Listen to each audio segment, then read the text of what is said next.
The church bells tolled like a death knell, echoing through the packed sanctuary in suburban Atlanta, where mourners clad in black whispered condolences over a closed casket draped in white lilies. Alex Thompson, the man they were burying, wasn't inside it.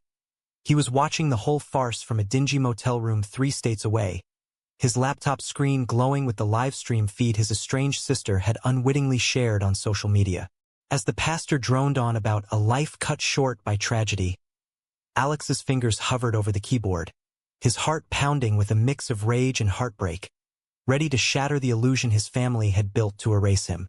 It had started 6 months earlier, in the stifling heat of a Georgia summer, when Alex, then 28, finally mustered the courage to come out to his parents. He'd driven home from his job as a graphic designer in the city, rehearsing the words in his rearview mirror, hoping for understanding from the conservative Baptist household that had raised him. But his father, Robert, a stern factory foreman with a Bible always at hand, exploded in fury, calling it a demonic choice that would damn the family name. His mother, Evelyn, wept silently, clutching her rosary, while his younger brother, Jake, just stared at the floor, avoiding eye contact. "You're dead to us?" Robert had spat, slamming the door behind Alex as he was shoved out into the night with nothing but his wallet and keys. Exiled and shattered, Alex crashed on a friend's couch before scraping together enough for a bus ticket to Chicago, where he knew no one but hoped for a fresh start. There, in the anonymity of the big city, he found work freelancing and slowly pieced together a life. But the wound festered. Late-night calls from his sister, Mia, revealed the family's escalating denial. They'd told neighbors and relatives that Alex had died in a car accident, a convenient lie to avoid the shame of a gay son. "They even held a memorial," Mia whispered once, her voice breaking. "Dad said it was better this way." The betrayal cut deeper than rejection. It was erasure, as if his existence was so offensive it had to be wiped clean. In Chicago, Alex met Mark at a community center support group for LGBTQ+ individuals from religious backgrounds. Mark, 30, with his warm brown eyes and easy smile, was a high school teacher who'd faced his own battles. Disowned by his Catholic family in Milwaukee, he'd rebuilt himself through therapy and advocacy. Their connection was immediate, born from shared scars. Over coffee dates that turned into long walks along Lake Michigan, they opened up about the families that had turned their backs. "It's not about changing them," Mark said one evening, as the sun dipped low, casting golden hues over the water. "It's about surviving despite them." Alex nodded, feeling a spark of hope, but the anger simmered beneath. Mark urged patience, suggesting Alex reach out anonymously, but Alex couldn't let go of the injustice. As weeks turned to months, Alex's freelance gigs stabilized, and he and Mark moved in together in a modest apartment in Wrigleyville. Their relationship deepened, a quiet anchor in the storm. Cooking dinners, debating politics, sharing dreams of a future unmarred by past ghosts. But the news of the official funeral hit like a freight train. Mia had texted him the details, risking her own standing in the family. A full service at their childhood church, complete with eulogies and a burial plot. "They're burying an empty box," she wrote, "to make it real." Alex's mind reeled. How could they? The decision crystallized in a fury-fueled night. He would expose them, live, for the world to see. Planning it was meticulous. Alex set up a fake social media account, linked it to the family's church group page where the livestream would air. He scripted his intervention, calm, factual, devastating. Mark watched with concern, pacing the living room. "This could backfire, Alex. What if it destroys you more?" But Alex was resolute. "They killed me on paper. I owe it to myself to rise from the dead." The night before, they argued fiercely. Mark feared the emotional toll, the potential for violence if family members lashed out online or worse. "Revenge isn't healing," he pleaded. Alex pulled away, sleeping on the couch, his mind a whirlwind of doubt. Was this justice or self-destruction? The question haunted him, but the hook was set. He couldn't back down now. On the day of the funeral, Alex logged in early, his camera ready. The feed showed familiar faces. Aunts, uncles, old neighbors all buying the lie.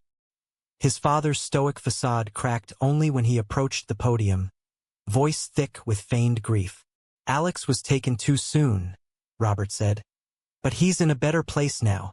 The hypocrisy boiled Alex's blood. As the service peaked, with him swelling, Alex hit join Livestream. His face appeared in a corner window, uninvited, broadcasting to the shocked congregation via the church's own setup. Gasps rippled through the audio. "I'm not dead," Alex declared, his voice steady despite the tremor in his chest. "You declared me dead because I'm gay. But here I am, alive, and done hiding." Chaos erupted.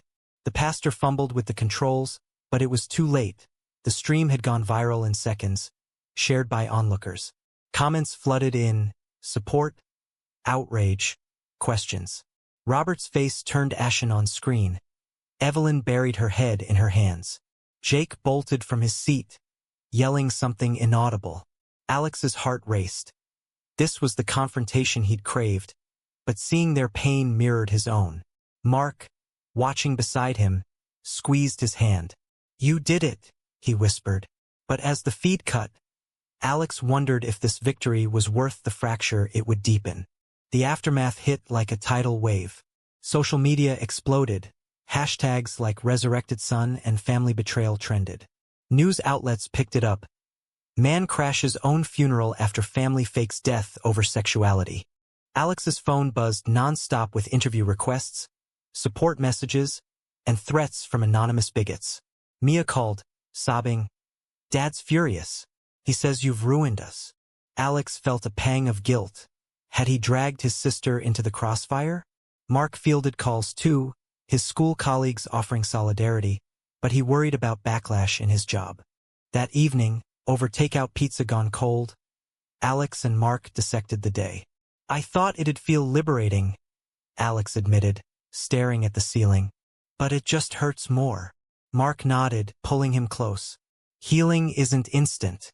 You stood up for yourself. That's huge." Yet doubts crept in. Was exposing them an act of bravery or pettiness? The family's silence was deafening. No apologies, just radio quiet. Alex scrolled through comments, some praising his courage, others condemning him for airing dirty laundry. The divide mirrored his inner turmoil, pride in his truth versus sorrow for the bridges burned. As night fell, Alex lay awake, Mark's steady breathing beside him a small comfort. The crash had been dramatic, but the real drama was just beginning. Navigating the fallout, deciding if reconciliation was possible, and facing the societal mirror his story held up. In the quiet, he whispered to himself, "What now?" The question lingered, unanswered, as the city lights flickered outside. The viral storm didn't let up. By morning, Alex's inbox overflowed with messages from LGBTQ+ organizations offering support, legal aid, and speaking gigs. A local Chicago news station wanted an exclusive. National outlets like CNN were sniffing around. Mark, ever the pragmatist, suggested hiring a publicist or at least a lawyer. "This could snowball into something bigger than us," he said, sipping coffee at their kitchen table. Alex hesitated, rubbing his temples. "I didn't do this for fame. I just wanted them to see me." But the exposure forced decisions, hide or harness the momentum. Back in Atlanta, the Thompson family reeled. Robert barricaded himself in his study, barking at reporters camped outside their modest ranch home. Evelyn fielded calls from church friends, her voice frail as she repeated, "It's a misunderstanding." Jake, 24 and still living at home while attending community college, felt the brunt. Classmates whispered, his social media flooded with memes about the zombie brother. In a heated family meeting, Robert blamed Alex. "He chose this path. Now he's dragging us through the mud." Mia defended him quietly. "You started it by faking his death." The argument escalated, doors slamming, old wounds reopening.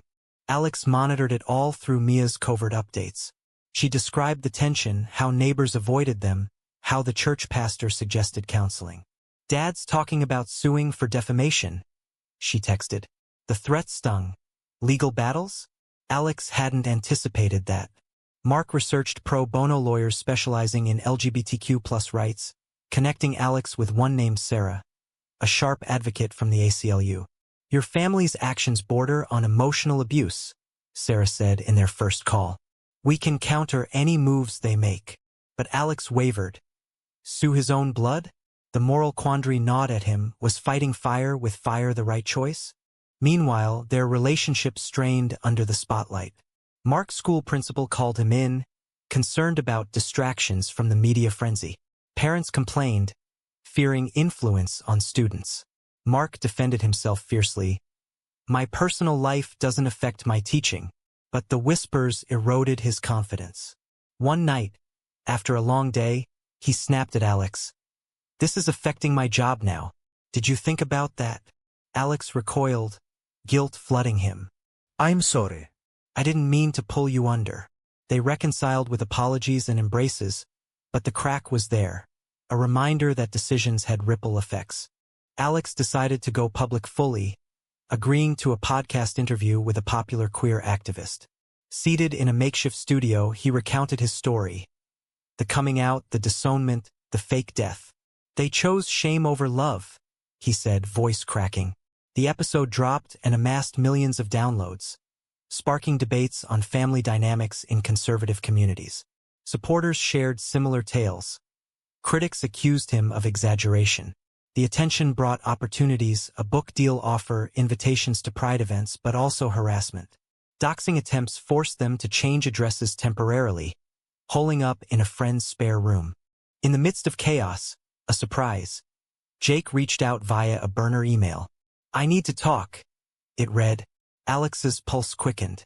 They arranged a video call, Mark standing by for support. Jake's face appeared, haggard. I didn't know how bad it was, he admitted. Dad forced the narrative. I went along because I was scared. Tears welled as he confessed his own struggles with identity, hinting at bisexuality he'd buried. Seeing you crash the funeral, it woke me up. Alex listened, a mix of empathy and wariness. Was this genuine or a ploy? What do you want from me? He asked. Jake paused. Advice. And maybe forgiveness. The call ended with tentative plans to meet, but Alex hung up conflicted. Could he trust this olive branch? The high from the revelation faded as societal pressures mounted. Online trolls targeted Mark, digging into his past, fabricating scandals. One accused him of grooming students, baseless but damaging. Mark's school placed him on leave pending investigation, shattering his world. This is what I feared, he told Alex, packing a bag for his parents' house in Milwaukee. Ironic, given their past rejection, but they'd softened over years. I need space. Alex begged him to stay. We'll fight this together. But Mark left, the door closing with a finality that echoed Alex's family expulsion. Alone in the apartment, Alex spiraled. He questioned every choice. The crash, the interviews, the exposure. Had his quest for justice cost him his love? Therapy sessions, recommended by Sarah, helped unpack it. You're grieving multiple losses, the counselor said. Family, security, now possibly your partner. Alex journaled furiously, weighing the ethics. Was standing up worth the collateral damage? Mia's updates painted a fracturing family. Robert drinking more, Evelyn withdrawing, Jake planning to move out.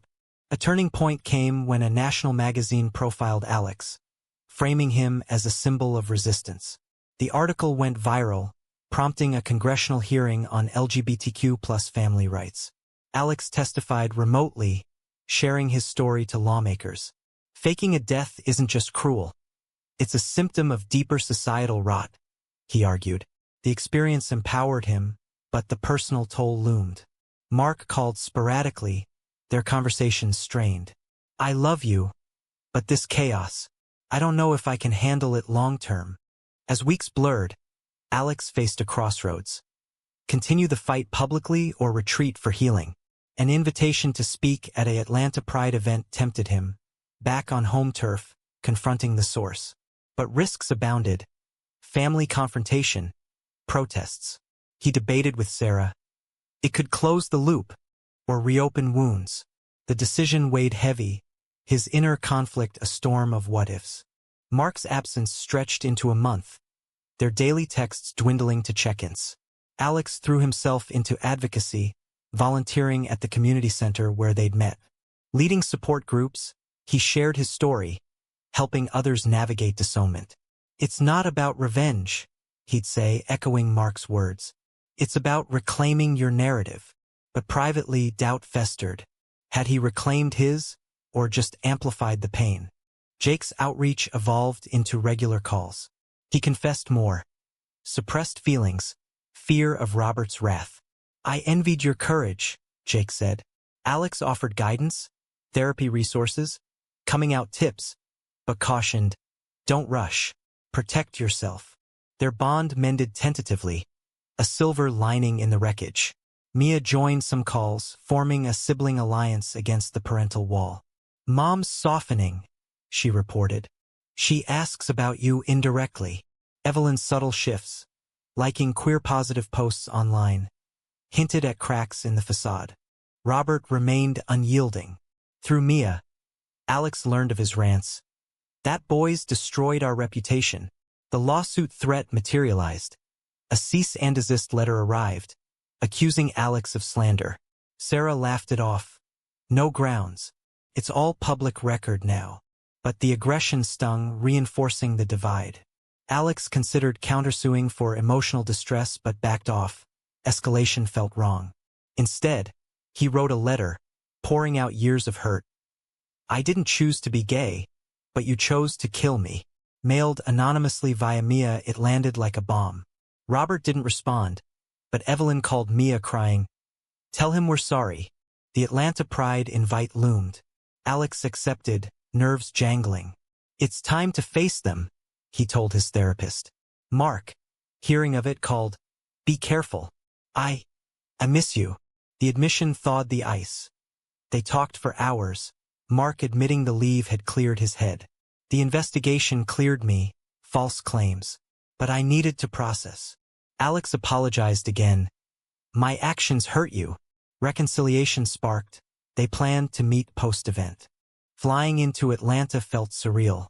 Mia picked him up, hugging tightly. "Jake's coming too. Dad knows, but he's staying away." At the hotel, Alex prepped his speech. Themes of forgiveness versus accountability. The event buzzed with energy. Rainbow flags, cheers, solidarity. On stage, he spoke rawly. "My family buried me alive, but I'm here, breathing, because love, real love, doesn't conditional." Applause thundered, but midway, he spotted familiar faces in the crowd. Evelyn and Jake, Mia beside them. Post-speech, they approached. Evelyn's eyes brimmed. "Alex, we were wrong." Hugs followed, awkward but genuine. Jake beamed. "Proud of you." "No, Robert, but it was a start." Over coffee later, Evelyn confessed, "Your father's struggling. The church pressured us, but that's no excuse." Alex listened, anger softening to empathy. "I forgive you," he said, "but trust takes time." The reunion mended fragments, though scars remained. Mark arrived the next day, their embrace electric. "I watched the live stream," he said. "You were incredible." They talked through the night, recommitting. "We'll face whatever comes together." Back in Chicago, life normalized. Mark reinstated, Alex's advocacy thriving. But Robert's silence persisted, a lingering shadow. Then, a bombshell, Robert suffered a heart attack. Mia called frantic. "He's in ICU, asking for you." Alex froze. "Go or stay." Mark urged, "Closure, whatever it means." The flight south was tense, mind racing with scenarios. At the hospital, Robert looked frail, tubes snaking. "Son," he rasped, "I was wrong. Fear made me a monster." Tears flowed as Alex sat, listening to apologies laced with regret. The fake funeral. It was to protect the family image. "But I lost you." Alex nodded. "It nearly destroyed me." Forgiveness hovered, conditional on change. Recovery brought uneasy truces. Robert attended therapy, joined PFLAG meetings. Family dinners resumed, awkward at first, evolving into cautious openness. Jake came out fully supported. Mark integrated, his steady presence bridging gaps. Yet, tension simmered, old habits died hard. During one dinner, Robert slipped into judgment. But marriage should be traditional. Alex pushed back. Love is love. The exchange highlighted ongoing battles. Societally, Alex's story inspired legislation. Bills protecting against familial erasure. He testified again, Mark by his side. But personal costs mounted.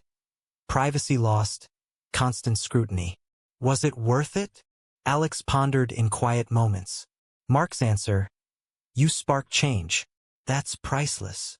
As bonds strengthened, a new conflict arose. Robert's church demanded repentance for endorsing sin. He faced excommunication threats. Stand with us or them? Evelyn asked. Robert wavered, old loyalties clashing with newfound remorse. Alex watched, heart heavy. Would history repeat? The church ultimatum forced a reckoning. Robert, post-recovery, attended sessions but clung to doctrines. I've apologized, he told Alex during a visit. But God's word is clear. Alex challenged. Is it love or control? The debate raged, Evelyn mediating, Jake siding with Alex. Mia, torn, urged compromise. Mark, observing, whispered, he has to choose. The family teetered, unity fragile. Robert's decision came at a Sunday service. Instead of yielding, he stood during announcements. My son's gay, and I love him. If that's sin, then judge me. Gasps echoed. The pastor rebuked him. Robert walked out, family in tow. I'm done letting fear rule, he told Alex later. The act, bold and unexpected, sealed reconciliation. Church friends shunned them, but new communities welcomed, progressive groups, online forums. Alex and Mark's relationship flourished amid stability. They discussed marriage, rings browsed in secret. After all this, why not? Mark joked. But shadows lingered, media fatigue, occasional hate mail. Alex scaled back public appearances, focusing on freelance and volunteering. I don't want to be defined by trauma, he confided. A betrayal blindsided them. Jake, in a vulnerable moment, leaked family details to a tabloid for quick cash. Therapy sessions, Robert's health scare. The article twisted facts. Disowned son forces father's heart attack? Headlines screamed. Alex confronted Jake. Why? Jake broke down. Debt from college. I thought it'd be anonymous. The trust shattered. Alex felt re-traumatized. You sold us out. Mark mediated. He's young, mistaken.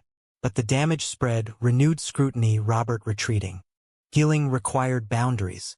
Alex cut contact temporarily, therapy intensifying. Betrayal from inside hurts most, he vented. Mark supported, their bond a lifeline. Eventually, Jake apologized profusely, entering counseling. Forgiveness came slow, conditional on actions. The incident underscored vulnerabilities. Family ties, once mended, could fray. Societal backlash evolved. Conservative pundits decried Alex as agenda pusher, while allies hailed him hero. A documentary offer arose, promising control over narrative. Alex debated, expose more or protect privacy. Mark cautioned, we've paid enough. They declined, choosing quiet. Highs balanced lows. At a quiet ceremony, Alex and Mark exchanged vows in a lakeside park, family attending. Robert beaming, Evelyn teary. Jake as best man, Mia officiating. You've taught us love, Robert toasted. The moment, intimate, contrasted the funeral farce. But peace proved fleeting. A workplace discrimination suit against Mark's school resurfaced old claims, fueled by the story's notoriety. They're using it against me, Mark said, frustrated. Alex felt responsible. My crash started this. They lawyered up, Sarah leading. The case dragged, straining finances and emotions. Nights of arguments. Should I have stayed silent? Alex asked. Mark, no. Truth matters. Resolution came via settlement, school apologized, policies changed. Victory, but exhausting. Alex reflected on trade-offs. Visibility's price versus silence's cost. I'd do it again, he decided. But wiser. As life settled, a new chapter, adoption discussions. Build our family, Mark suggested. Background checks loomed, past drama scrutinized. Agencies hesitated. High-profile cases complicate. Rejection stung, echoing familial wounds. They persisted, finding an inclusive agency. Amidst, Robert's health declined, complications from the attack. Hospital visits bonded them further. I'm proud, Robert whispered one day. You fought for what's right. Alex held his hand. We both did. The end neared peacefully, Robert passing surrounded by loved ones. Eulogies honored growth. He learned to love unconditionally. Alex spoke last. Forgiveness is a choice. He made it. Grief united them. Evelyn moved closer to Chicago. Jake transferred schools. Mia started advocacy work. Alex and Mark adopted a boy, Liam. Their home filling with joy. Yet questions lingered. Had the crash been catalyst or curse? The family's evolution affirmed change's possibility. But at what cost? With Liam's arrival, life transformed. The toddler's laughter echoed through the apartment. A balm on old scars. Alex and Mark navigated parenthood. Sleepless nights, first steps, balancing with careers. This is our win, Mark said, watching Liam play. Family visits normalized. Evelyn babysitting, Jake uncle duties. Mia's wedding included them all, a full-circle moment. But echoes persisted. Media occasionally resurfaced the story. Anniversaries, similar cases. Alex wrote a memoir, controlled and reflective, Rising from the Ashes. It sold modestly, proceeds to charities. Reviews praised vulnerability, a testament to resilience. Inner conflicts resolved slowly. Alex pondered morality. Was disrupting the funeral ethical? It exposed truth but inflicted pain. Necessary evil, he concluded in therapy. Mark agreed. Change requires discomfort. Societal impact grew. Alex's testimony influenced laws, protections against familial discrimination in several states. He spoke at conferences, emphasizing dialogue over division. Hate thrives in silence, he'd say. A final twist. An anonymous letter arrived from a former church member. Your story saved my son. Thank you. Such notes affirmed the ripple effect. Lives touched, minds changed. As years passed, Liam grew, questioning his dad's past. Why did Grandpa fake your death? Alex explained gently. Fear, but love one. The boy nodded, hugging him, reflecting on the journey, from dissownment to disruption to redemption. Alex marveled at the path. Losses, privacy, innocence, gains, authenticity, family reborn. In quiet evenings, with Mark by his side, Alex felt peace. The price paid, steep, but the awakening, priceless. Was Alex right to crash his own funeral? Or did his quest for justice cause more harm than good? With Liam's arrival, life transformed into a rhythm of joy and challenges. The toddler's infectious laughter filled their Chicago home, now upgraded to a cozy house in the suburbs for more space. Alex scaled back freelance to part-time, cherishing playdates and story times. Mark, promoted to department head, balanced lesson plans with family outings. This little guy grounds us, Mark often said, ruffling Liam's hair. Evelyn relocated nearby, her presence a steady support. Grandma's here to help, she'd announce, arms laden with homemade meals. Jake visited frequently, bonding over video games with Liam. Mia, now in advocacy full-time, collaborated with Alex on workshops. The family, once fractured, wove a new tapestry. Holidays shared, milestones celebrated. Yet, the past's tendrils occasionally tugged. A school bully taunted Liam about his famous dads, prompting tough conversations. Some people don't understand our family, Alex explained, but we're strong together. Therapy continued, tools for resilience passed down. Alex's memoir became a quiet bestseller, adapted into a podcast series. Listeners shared stories. Your courage gave me mine. The feedback validated the turmoil. Seeds of change planted wide. Moral dilemmas resurfaced in debates with Mark. Did I betray them by exposing? Alex mused. Or did they betray me first? Mark, actions have consequences. Yours sparked growth. They agreed, no regrets, only lessons. Broader impact manifested in policy wins. Federal bills echoed Alex's advocacy, safeguarding LGBTQ plus youth from familial rejection.